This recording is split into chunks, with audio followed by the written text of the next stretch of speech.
அருட்பெரும் ஜோதி தனிப்பெருங்கருணை உலக சமாதான சத்திய ஞான நித்திய காந்த அருட்பெரும் ஜோதி உலக சமான காந்தாலயம் சமதர்ம சுத்த சன்மார்க்க சபை.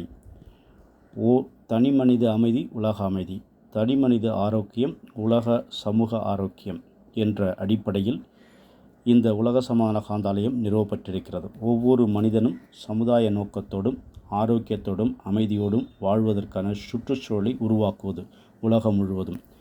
இதற்கு இசைவுள்ள அன்புள்ளங்கள் இந்த உலக சமாதான காந்தாலயம் சமதர்ம சுத்த சன்மார்க்கத்தோடு கைகோர்க்க அன்புடன் அழைக்கின்றோம். இன்றைய நன்றி உணர்வாக நாம் பார்க்க இருப்பது மிளகு. மிளகு ஒரு secret of the food medicine அப்படின்னு சொல்லலாம். ரொம்ப அற்புதங்களை உள்ளடக்கி இருக்கக்கூடிய ஒரு அற்புதமான உணவுப் பொருளில் இது ஒன்று. இதில் என்னென்ன பார்த்தீங்கன்னா, பயோ ஆக்டிவ் உட்பொருட்கள், அதாவது உயிரியல் தூண்டலை உருவாக்கக்கூடிய அற்புதமான தூண்டல் செய்யக்கூடிய மின்காந்த சக்தியை உள்ளடக்கியது. அதாவது உயிர் மின்காந்த சக்தியை உள்ளடக்கியது. ஃபைபரின் அப்படின்ற ஒரு பொருள் இருக்கிறதுனால இது இயற்கையாக ஆல்கலைட் ஆக மாற்றப்படுகிறது நம் உடலில் இருக்கக்கூடிய பொருள் உண்ணக்கூடிய உணவுகளை. இதுதான் கார சுவையை மிளகுக்கு தருகிறது. இந்த காரை சுவை தான் நம்முடைய உடலுக்கு மிக முக்கியமான நற்குணங்களை நற்செயல்களை செய்து கொண்டிருக்கிறது. ஃபைபரின் என்ற ஆன்டி ஆக்சிடென்ட் நாள்பட்ட நோய்களான இதய நோய்கள், நரம்பு கோளாறுகள் ஆகியவற்றை தடுக்க பயன்படுகிறது. மிகவும் அதிகமாக உணவில் சேர்த்து கொள்ளும்பொழுது அது உங்களுக்கு இரத்தத்தில் ஊட்டச்சத்துக்கள் சரியான அளவில் உறிஞ்சப்படுவதற்காக உதவுகிறது.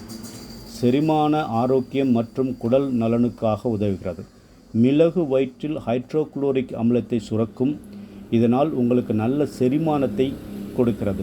உடல் சாப்பிடும் உணவுகளில் உள்ள சத்துக்களை நன்றாக உறிஞ்சுவதற்கு இந்த மிளகு பயன்படுது. வாயுவை நீக்கி வயிறு உப்புசம் மற்றும் அசௌகரியங்களை குறைத்து இதன் உட்பொருட்களாக இருக்கக்கூடிய வெள்ளை அணுக்கருக்களுக்கு ஊட்டச்சத்தை கொடுத்து நம்முடைய உடல் முழுவதும் இருக்கின்ற பாக்டீரியா மற்றும் வைரஸ் தொற்றுகளிலிருந்து நம்மளை பாதுகாக்கிறது.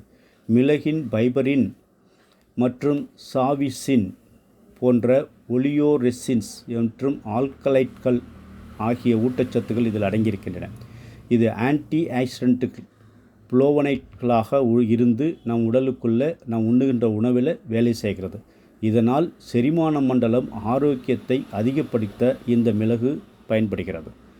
வயிற்றில் வாயுக்கள் உருவாகாமல் பாதுகாக்க இந்த மிளகு பயன்படுகிறது. மிளகில் விட்டமின்கள் கே, இ, ஏ, தியாமின்,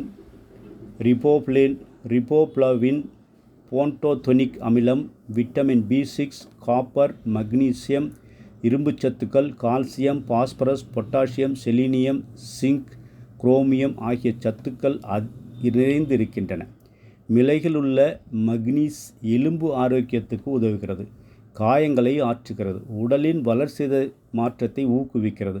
ஒரு ஸ்பூன் மிளகில் உங்களுக்கு தினசரி தேவையில் 13% மக்னீசியம் மற்றும் 3% விட்டமின் கேவும் அடங்கியிருக்கிறது. சளி இருமலை விரட்டும் பிரதான மருந்தாக சித்த மருத்துவத்திலும் வீட்டு மருத்துவத்திலும் மிளகு பயன்படுத்தப்படுகிறது. உடலுக்கு சூட்டை வழங்கி சளியை விரட்டி அடிக்கிறது. இந்த மிளகை அன்றாட வாழ்வில் பயன்படுத்தி அதன் பயன்களை முற்றிலும் பெறலாம். நாம் இதில் முக்கியமாக நம்ம கவனிக்க வேண்டியது என்ன அப்படின்னா, மிளகில் உள்ள ஃபைபரின் என்ற உட்பொருளானது சில மருந்துகளுடன் வினைபுரியும் தன்மை கொண்டது. ஆக நீங்கள் அலோபதி மெடிசன் எடுப்பவராக இருந்தால் மிளகை தனித்துவமாக உட்கொள்வதை நிறுத்தி கொள்ள வேண்டும். அல்லது மருத்துவரின் ஆலோசனையோடு நீங்கள் அதை மிளகை தனித்துவமாக உட்கொள்ளலாம். இப்படி இறைவன்தான் இந்த மிளகாக தன்மாற்றம் பெற்றிருக்கின்றான். உலகியல் தன்மாற்றங்களிலேயே உணவுப் பொருள்களில் சில முக்கியமானவைகளை இவையும் ஒன்று. ஆக இந்த இறைவனே மிளகாக இருக்கின்ற நம்முடைய உடல் ஆரோக்கியத்தை பாதுகாக்கின்ற இந்த மிளகுக்கு இன்றைய தினம் பிரபஞ்சத்தினுடைய பரிபூர்ண நன்றி நன்றி நன்றி. இறைவனே மிளகாக இருக்கிறான். ஆக அந்த இறைவனான மிளகுக்கு பிரபஞ்சத்தினுடைய பரிபூர்ண நன்றி நன்றி நன்றி என்று சொல்லி நன்றி பாராட்டுவோம். ஓம் குருகாந்த ஈசாய சச்சிதானந்த சிவம். இதை அனைவருக்கும் பகிருங்கள். ஆரோக்கியம் பெறுவதற்கான மிளகை பற்றி மேலும் நன்றாக அறிந்து செயல்படுங்கள். நன்றி.